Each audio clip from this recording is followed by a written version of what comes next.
साथियों नमस्कार। आप देख रहे हैं Sushil Kumar Upadhyay YouTube channel. Sushil Kumar Upadhyay YouTube channel देश में बेरोजगारों, शिक्षा प्रेरकों, अतिथि विद्वानों, शिक्षा प्रेरक, आंगनवाड़ी कार्यकर्ता, शिक्षा मित्रों, अन्वेषकों सहित तमाम जो संविदा कर्मचारी हैं, बेरोजगार हैं और देश की अर्थव्यवस्था की क्या स्थिति है, सरकारी कामकाजों में क्या पारदर्शिता है, यह कब तक यह स्थिति बनी रहेगी, सब रिपोर्ट बराबर देता है। तो साथियों आज की वीडियो इन्हीं तमाम लोगों के संदर्भ में है। जिस तरह से देश में 5,50,000 साक्षरता कर्मियों को इस सरकार ने बेरोजगार कर दी। सरकारी कामकाजों में पारदर्शिता कब आएगी?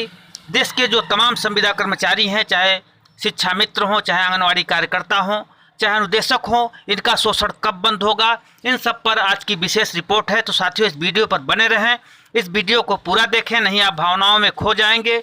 हम पूरी रिपोर्ट आप तक पहुंचाएंगे कि तमाम संविदा कर्मचारियों के संदर्भ में सरकार की तरफ से क्या अपडेट आ रहे हैं, किस तरह से ये लोग हताश और परेशान हैं, लेकिन सरकार केवल वादा पे वादा कर रही है। साथियों जिस तरह से देश में 5,50,000 साक्षरता कर्मियों ने मनोयोग से काम किया और आज उन्हें बेरोजगार कर दिया गया है। लगभग 2.5 वर्ष सेवा करने के बाद, लगभग 10 वर्ष सेवा करने के बाद 2.5 वर्षों से ये लोग बेरोजगार चल रहे हैं। जबकि भारत के मानव संसाधन विकास मंत्री जो पूर्व में थे, प्रकाश जावड़ेकर ने खुले मन से कहा था कि हम साक्षरता कर्मियों को बहुत अच्छा काम देंगे क्योंकि इनकी अर्हता व्यक्त की गई है और हमारी सरकार का काम है कि हम लोगों को ज़्यादा से ज़्यादा रोजगार देंगे, रोजगार से जोड़ेंगे। हर लोग परेशान है, लेकिन 2.5 वर्षों से लोग बेरोजगार चल रहे हैं। यही स्थिति शिक्षा मित्रों की है। उनका रेगुलर टीचर से संविदा उसको समाप्त कर दिया गया है। लोग संघर्ष कर रहे हैं, निदेशक भी अपने मानदेय के लिए संघर्ष कर रहे हैं, जबकि उनको हाई कोर्ट ने 17,000 मानदेय देने की बात कही है। आज वे लोग 7,000 मानदेय पा रहे हैं, जबकि हाई कोर्ट ने नोटिस भी जारी कर दिया है। आंगनवाड़ी कार्यकर्ताएं भी पूरे देश में परेशान हैं। तो साथियों हम पूरी रिपोर्ट आप तक पहुँचाएँगे और सरकारी कामकाजों में इस सरकार में कितनी पारदर्शिता आई है इसका भी रिपोर्ट देंगे। तो साथियों इस वीडियो पर बने रहें, हम स्टेप बाय स्टेप पूरी रिपोर्ट आप तक पहुंचाएंगे। साथियों पहले हम सरकारी कामकाजों में कितनी इस सरकार में पारदर्शिता आई है इस पर रिपोर्ट देंगे। कोरोना काल के चक्र ने सुशासन का दंभ भरने वाली सरकार को ठीक से शासन करने लायक भी नहीं छोड़ा। सुशासन प्रत्येक राष्ट्र के विकास के लिए महत्वपूर्ण तत्व है। सुशासन के लिए यह जरूरी है कि प्रशासन में पारदर्शिता तथा जवाबदेही दोनों ही तथ्य अनिवार्य रूप से विद्यमान हो। सिटीजन चार्टर नागरिक अधिकार पत्र एक ऐसा हथियार है जो कि प्रशासन की जवाबदेहिता और पारदर्शिता को सुनिश्चित करता है, जिसके चलते प्रशासन का व्यवहार आम जनता उपभोक्ताओं के प्रति कहीं अधिक संवेदनशील रहता है। दूसरे अर्थों में प्रशासनिक तंत्र को अधिक जवाबदेह, जन केंद्रित बनाने की दिशा में किए गए प्रयासों में सिटीजन चार्टर महत्वपूर्ण नवाचार है। नई सरकार की पुरानी नीतियों पर दृष्टि डाले तो स्पष्ट है कि प्रधानमंत्री मोदी सुशासन को जिस तरह महत्व देने का काम किया, परंतु सफलता मनमाफिक नहीं मिली है। इसके पीछे सिटीजन चार्टर का सही तरीके से लागू न हो पाना भी मुख्य कारण है। जनता में वह कार्य जो समय सीमा के भीतर पूर्ण हो जाना चाहिए, उसके प्रति भी दोहरा रवैया जिम्मेदार रहा है। इस आधिकारिक मामले के कथनी और करनी में काफ़ी हद तक अंतर रहा है।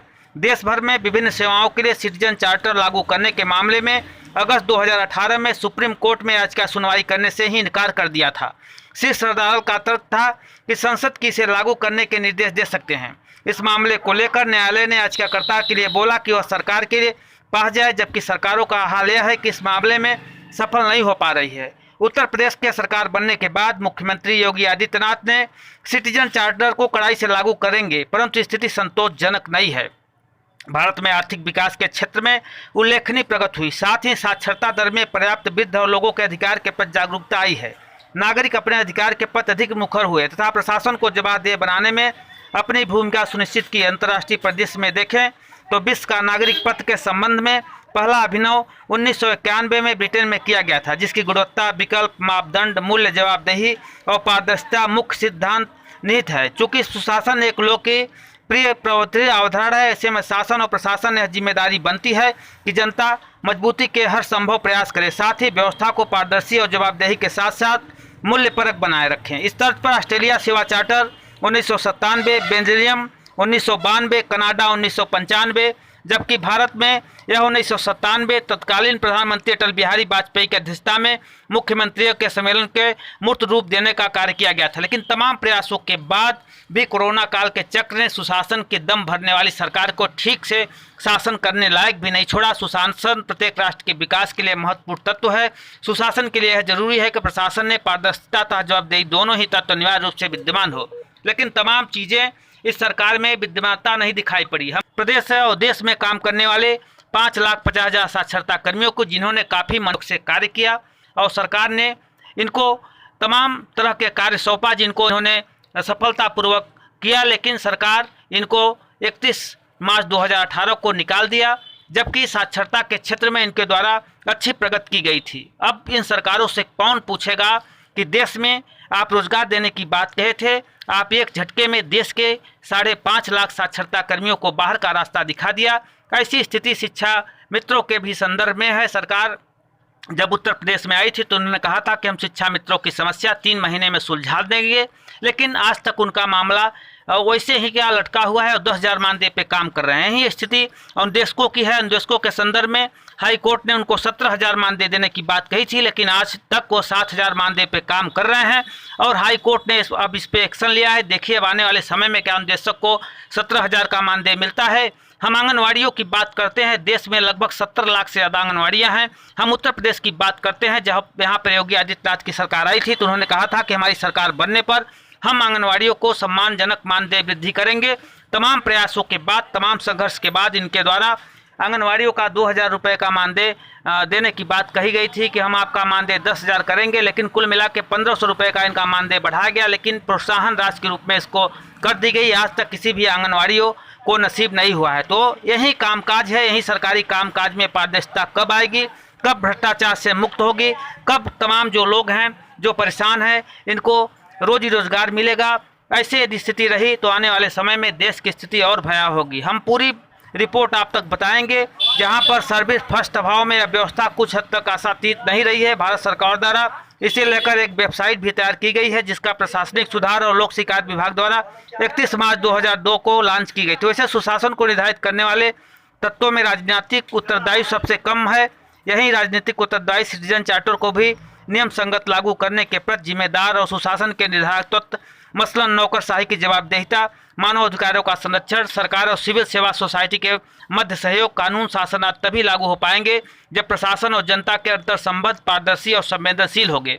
सिटीजन चार्टर महत्वपूर्ण पहल है। एक लोकतांत्रिक देश में नागरिकों को सरकारी दफ्तरों में बिना रिश्वत दिए अपना काम काज निपटाने के लिए यदि 7 दशक तक इंतजार करना पड़े तो शायद यह गर्व का विषय तो नहीं होगा। जिस प्रकार सिटीजन चार्टर के मामले में राजनीतिक भ्रष्टाचार, प्रशासनिक संवेदनहीनता देखने को मिल रही है, वह भी इस कानून के लिए ही रोड़ा रहा है। सूचना का अधिकार कानून के साथ ही सिटीजन चार्टर भी कानूनी शक्ल ले ले तो यह पारदर्शिता दिशा में उठाया गया बेहतरीन कदम होगा।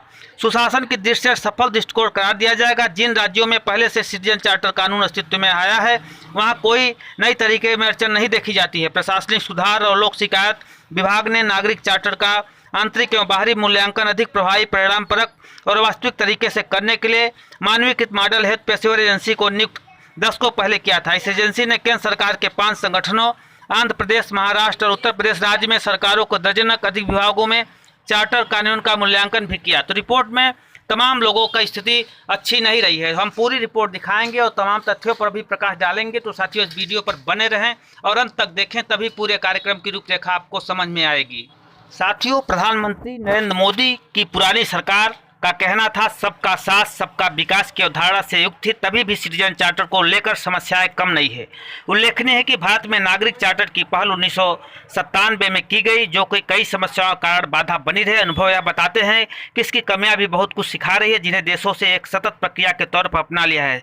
सघन रूप से निरंतर परिवर्तन की राह पर है। जहाँ पर राजनीतिक और तकनीकी गलतियाँ है, वहीं सुशासन भी डामाडोल हुआ है। चूँकि सुशासन एक प्रवर्धित अवधारणा है, ऐसे में लोक शक्तिकरण में ही इसका मूल सुशासन के भीतर और बाहर का ही उपकरण है। सिटीजन चार्टर एक ऐसा माध्यम है जो जनता और सरकार के बीच विश्वास की स्थापना करने में अत्यंत सहायक है, इसलिए इस पर विशेष फोकस किया जाना चाहिए। ऐसे में नागरिक अधिकार पत्रों को कानूनी रूप देकर लोकतंत्र के साथ साथ सुशासन को भी सशक्त बनाया जाना चाहिए। साथियों, निश्चित तौर पर जिस तरह से सरकार ने तमाम व्यवस्थाएं की, लेकिन आज तक भ्रष्टाचार से न मुक्त मिली। आज किसी काम के लिए आपको दफ्तरों का चक्कर काटेंगे, आप भ्रष्टाचार से लिप्त अधिकारियों को पाएंगे। तमाम प्रयासों के बाद उत्तर प्रदेश में 1 लाख साक्षरता कर्मियों का मानदेय इन साक्षरता कर्मियों को नहीं मिला, जबकि बड़े न्यूज़ चैनलों ने भी इसका डिबेट किया और यहाँ तक कि तमाम प्रवक्ता भारतीय जनता पार्टी के आए, लेकिन तमाम को आयोजन के बाद शिक्षा मंत्री को भी ज्ञापन गया था, मामला मुख्यमंत्री तक भी पहुँचा, लेकिन अभी तक मानदेय नसीब नहीं हुआ है। तो पूछिए वो अधिकारी ऐसे कौन से हैं जो लोग बैठकर ऐसे लोगों के साथ कुठाराघात कर रहे हैं, तमाम रोजी रोजगार पर लोगों की छीन रहे हैं।